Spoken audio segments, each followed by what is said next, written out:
10th inter degree pass or fail తక్కువ వ్యవధిలో life settlement in abroad కొరకు hotel management అంటే Trinity college of hotel management. నమస్కారం సుబ్బారావు గారు. నమస్తే అండి. జనరల్గా అడుగుతున్నానండి, 9th క్లాస్ నుంచి 10th క్లాస్ వెళ్ళేటువంటి పిల్లలు ఉంటారు. వాళ్ళు 10th క్లాస్లో సక్సెస్ అవ్వాలి అని అంటే ఎలాంటి డేటాని ఫాలో అవ్వాల్సినటువంటి అవసరం ఉందంటారు? అంటే ఎలాంటి స్టాటిస్టిక్స్ని కానివ్వండి, జాగ్రత్తలు కానివ్వండి, ఏ విధంగా వెళ్ళాలంటారు? 9th పూర్తి చేసి 10thకి వచ్చే టైంలో ప్రతి ఒక్కరూ 10th నీకు చాలా ఇంపార్టెంట్, నీ లైఫ్కి టర్నింగ్ పాయింట్, ఏది చేసినా 10thలోనే చేయాలి. ఇక్కడ పాడైతే ఇంక నేను లైఫ్ సరిగా రాదు, సరిగా ఉండదు, ఇక నీ చేతుల్లో ఉండదు అని చెప్తూ ఉంటారండి. అదే పిల్లల విషయంలో చూస్తే, అరే నాకు 40% ఉంది, ఇప్పుడు మార్క్స్ 60% ఉన్నాయి, నేను ఎలా సాధించగలను, ఇంక 10th నేను చేయలేనేమో అనేటువంటి పిల్లల వైపు నుంచి ఉంటుంది. నేను చెప్తున్నా, ఇప్పుడు మీ పర్సంటేజ్ 45% అయినా, 50 అయినా, 60 అయినా, 70 అయినా, 80 అయినా, సో మీరు 90% పైన లేదా 99%కి నేను సంపాదించాలి అనేటువంటి ఆ స్ట్రాంగ్ బిలీఫ్ మీలో పెంచుకోవాలి. ఫస్ట్ మీకు అది కావాలి అంటే ఈ వీడియో చివరి వరకు చూడండి, అంతేనండి. సో వీటిలో నుండి మొట్టమొదటిగా కొన్ని విషయాల్లో మార్పు రావాలండి. సో మొట్టమొదటిది ఏంటంటే చేంజ్ యువర్ మైండ్ సెట్ అండి. Change your mind set. చాలామంది చెప్తూ ఉంటారు, నీవు మ్యాథ్స్లో నువ్వు సరిగా లేవు, సోషల్లో సరిగా లేవు, లేకపోతే నీకు చదువు అంటే సరిగా రాదు అని చెప్తూ ఉంటారు. సో వీటి నుంచి నువ్వు బయటికి రావాలి. ఫస్ట్ నిన్నటి వరకు జరిగినటువంటి 9th క్లాస్ అనేటువంటి గేమ్ అయిపోయింది, ఇప్పుడు మళ్ళీ కొత్త గేమ్ స్టార్ట్ అవుతుంది. సో ఈ కొత్త గేమ్లో మనం ఎలా పెర్ఫామ్ చేస్తామనేటువంటిది ఇంపార్టెంట్. ఈ కొత్త గేమ్లో నువ్వు విజయాన్ని సాధించగలవు. So first change your mindset. నాకు చదువులో రాదు, నేను చదువులో మంచివాడిని కాదు, లేదా చదువులో నేను అనుకున్నటువంటి స్థాయిలో లేను, నాకు చదువు రాదు అని ఎవరో అన్నదాన్ని నేను ఎత్తుకు ఎక్కించుకుని ఉంటే నీకు రాదు. నువ్వు నేను 95% సాధించాలి లేదా 99% సాధించాలి అనేటువంటిది ఫస్ట్ నీ మైండ్లో పెట్టుకోవాలి. చేంజ్ యువర్ మైండ్ సెట్ అండి. ఇక్కడ కొన్ని మిస్టేక్స్ జరుగుతాయండి ఆ తర్వాత. సో ఏంటి మిస్టేక్స్ అంటే, పిల్లలు ఇప్పుడు ఈ రోజున ఒక్కొక్క పిల్లవాడికి ఎంతమంది టీచర్లు ఉన్నారు నాగరాజు గారు? ఒక్కొక్క సబ్జెక్ట్ మీద మినిమం 4 ఉన్నారండి. School teacher, tuition teacher, YouTube teacher, online teacher. So minimum 4 ఉన్నారు. సో ఇలా 4 ఉండేటప్పుడు అంతా కన్ఫ్యూజన్, ఎవరు ఏం చెప్తున్నారు ఏంటి అనేటువంటిది విలువైనటువంటి సమయం వృధా అయిపోతుంది అనమాట అండి. సో ఫస్ట్ ఇది మార్చుకోవాలండి. నీకు నచ్చినటువంటి టీచర్లో ఏదో ఒక్కరు లేదా 2 టీచర్ని చూజ్ చేసుకుని వాళ్ళ ఇన్స్ట్రక్షన్ని ఇంకా అదే ఇన్స్ట్రక్షన్ పట్టుకుని వెళ్ళిపోవడమేనండి. ఆ పర్టికులర్ సబ్జెక్ట్లో వాళ్ళని నమ్ముకుని ముందుకు వెళ్ళిపోవడమే. సో ఇలా 4-5 టీచర్లను పెట్టుకొని కన్ఫ్యూజ్ అయ్యి మనం చేస్తే ఉన్నటువంటి ఎనర్జీ పోతుందన్నమాట అండి. ఇది మొట్టమొదటి మిస్టేక్ అండి. రెండోది, చదివేటప్పుడు స్మార్ట్గా చదవాలండి. ఏంటి స్మార్ట్గా చదవటం అంటే, maths, physics, chemistry, social science, English అంటే లాంగ్వేజెస్, ఒక్కొక్కటి ఒక్కొక్క సబ్జెక్ట్ అండి. అన్నిటిని ఒకటిలాగా చేస్తానంటే కుదరదు కదా. ఇప్పుడు మ్యాథ్స్ ఉంది, ప్రాక్టీస్ చేయాలి. సోషల్ స్టడీస్ ఉంది, బయాలజీ ఉంది, దాన్ని వేరే విధంగా వాటి యొక్క మైండ్ మ్యాపింగ్ చేసుకోవటం, కీ పాయింట్స్ని అర్థం చేసుకుంటే అది ఈజీ అయిపోతుంది. ఫిజిక్స్ ఉంది, లాస్ని అర్థం చేసుకోవటం, అప్లై చేయటం రావటం వస్తే ఫిజిక్స్ ఈజీ అయిపోతుంది. లాంగ్వేజ్ ఉంది, గ్రామర్ నేర్చుకోవటం. 10th క్లాస్ మనం మాట్లాడుతున్నాం కాబట్టి ఇంగ్లీష్, తెలుగు ఈ లాంగ్వేజ్లో పోయెట్ నేమ్స్ నేర్చుకుంటే కొన్ని ఈజీ మార్కులు వచ్చేస్తాయండి. సో చూసారా, అంటే ఒక్కొక్క సబ్జెక్ట్కి ఒక్కొక్కటి ఎట్లా దానికి ఏ స్ట్రాటజీ ఉపయోగించాలి అనేటువంటిది చాలా చాలా ఇంపార్టెంట్ అండి. సో ఇది అండి స్మార్ట్గా చదవటం. అంటే 9th నుంచి 10thకి వచ్చినటువంటి పిల్లవాడు అంటే చాలా కాంప్లికేట్ ఏం చేయొద్దు, మనం చాలా సింపుల్గా వాళ్ళ యొక్క భాషలో చెప్పాలి అంటే ఏ సబ్జెక్ట్ మనం ఎలా అప్రోచ్ అవ్వాలి అనేటువంటిది నేర్చుకోవాలండి. తర్వాత పాయింట్ అండి, టైం టేబుల్. మన అమ్మ అయినా అమెజాన్ అయినా సరే, ఏ సర్వీస్ చేయాలైనా సరే టైం టేబుల్ ఉండాల్సిందే.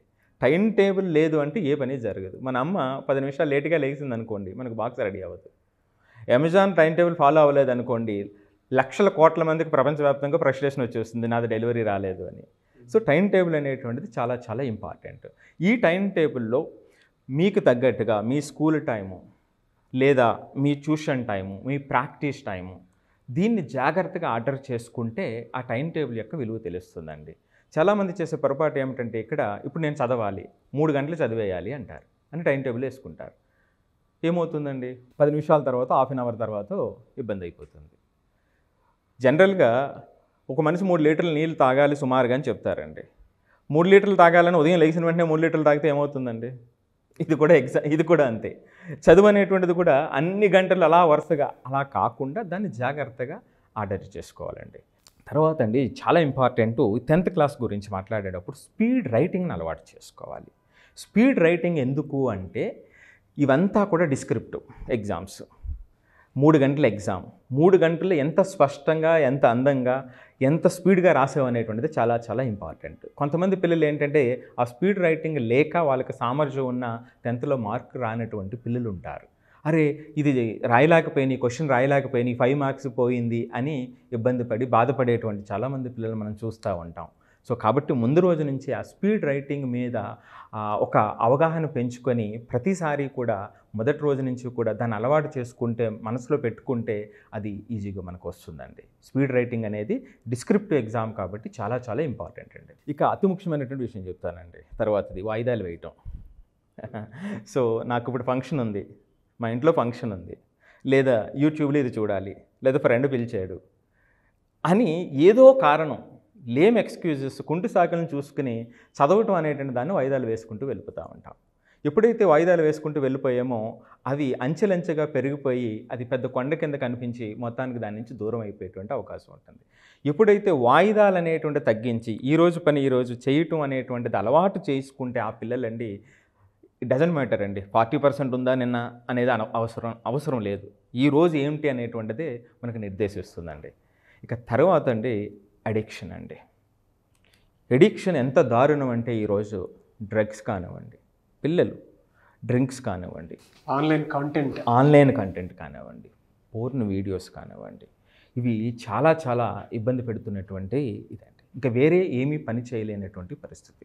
సో వీటి నుంచి ఎందుకంటే అండి ఇలా అడిక్షన్కు అయినటువంటి పిల్లలు 20 సంవత్సరాల వరకు ఎవడో మాట వినడండి. పేరెంట్ మాట వినడు, టీచర్ మాట వినడు, సొసైటీ మాట వినడు. 20 నుంచి 30 సంవత్సరాల తర్వాత వీళ్ళ యొక్క అసలు జ్ఞానోదయం జరుగుతుంది. సో అలాంటి వాళ్ళు అనేక మంది ఎడిక్షన్ వల్ల మనం ఇలా ఉండిపోయాము, నా లైఫ్ లిమిటెడ్ ఆపర్చునిటీకి అయిపోయింది, నేను ఫెయిల్యూర్ అయిపోయాను అనేటువంటి వాళ్ళు అనేక మంది ఉంటారు. సో ఎడిక్షన్ నుంచి ఎంత దూరంగా ఉంటే అంత మంచిది. కొన్ని ఎడిక్షన్స్ ఏమవుతాయంటే అండి అసలు మైండ్ కూడా పని చేయకుండా చాలా రిజిడ్గా అయిపోయేటువంటి పరిస్థితి ఉంటుంది. సో ఎడిక్షన్ అనేటువంటి దానికి దూరంగా ఉండాలండి. తర్వాత అండి గో టు స్కూల్ రెగ్యులర్లీ. కొంతమంది పిల్లలు ఏంటంటే ఆ రెగ్యులారిటీ మిస్ అయితే అక్కడ ఉన్నటువంటి కనెక్షన్ పాడైపోతుంది. సో ఆ రెగ్యులారిటీ లేకపోతే ఈ 10th క్లాసులు అంటే ఉత్సాహం ఉండదు. నిన్నటి వరకు చదివావు, ఈరోజు ఆబ్సెంట్ అయ్యావు, మళ్ళీ రేపొద్దుట వెళ్ళేటప్పటికి ఏమవుతుందో అక్కడ ఏం జరుగుతుందో తెలియదు. ఆ చాప్టర్ నుంచి ఆ పర్టికులర్ క్లాస్ నుంచి వెళ్ళు డీవియేట్ అయిపోతూ ఉంటారు.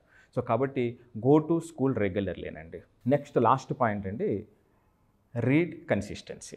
మొదటి రోజు నుంచి చేసేటువంటి సామర్థ్యం నీకు ఉంటే, అంటే ఆ మైండ్ సెట్ నువ్వు తెచ్చుకోగలిగితే నీ మార్క్స్ 90 99 అనేటువంటిది ద టైమ్ విల్ డిసైడ్.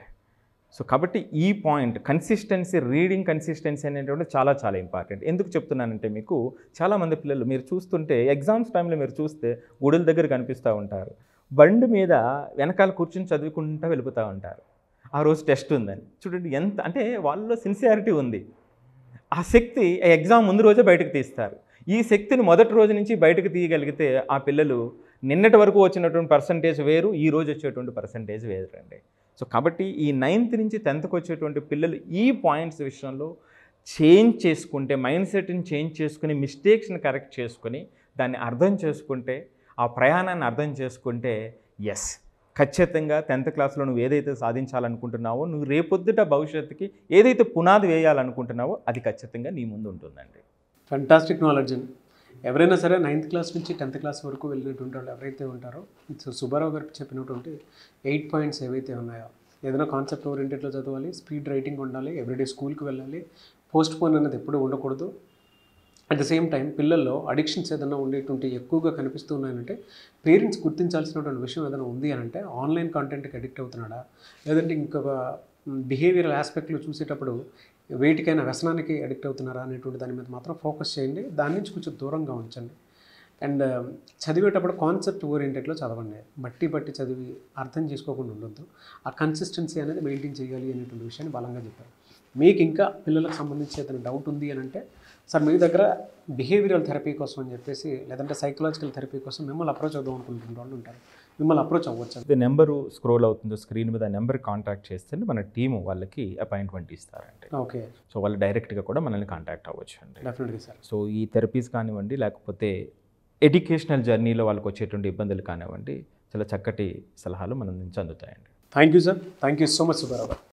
చూసారు కదండి వీడియో. ఈ వీడియోపై మీ అభిప్రాయాన్ని కమెంట్ బాక్స్లో పోస్ట్ చేయండి. ముఖ్యంగా మీరు కనుక సుబ్బారావు గారి అపాయింట్మెంట్ తీసుకోవాలనుకుంటే, పిల్లల విషయంలో ఏదైనా థెరపీస్ కావాలనుకున్నా, కౌన్సిలింగ్స్ కావాలనుకున్నా, సైకలాజికల్ ప్రాబ్లమ్స్ ఉంటే దాన్ని ఓవర్కమ్ చేయాలి అనుకునేటువంటి వాళ్ళు, పేరెంట్స్ ఎవరైతే ఉంటారో మీ పిల్లల్ని ఒక సరైన రీతిలో తీసుకువెళ్ళాలి అనుకునేటువంటి వాళ్ళు, పర్టికులర్ గైడెన్స్ కావాలనుకుంటే తెలుగు రాష్ట్రాల్లో మనకు సుబ్బారావు గారు మాత్రమే కనిపిస్తూ ఉంటారు. అండ్ ఆయన బుక్స్ కూడా రాయటం జరిగింది, మీరు అది కూడా తీసుకోవచ్చు. స్క్రీన్ మీద కనిపిస్తున్న నెంబర్కి కాల్ ఆర్ మెసేజ్ వాట్సాప్ చేసి అపాయింట్మెంట్ కావాలనుకుంటే తీసుకోవచ్చు. ఈ వీడియో లైక్ చేయండి, షేర్ మాత్రం తప్పకుండా చేయండి. ఇలాంటి మరిన్ని వీడియోస్ కోసం మా ఛానల్ ఫాలో అవ్వండి. Thank you.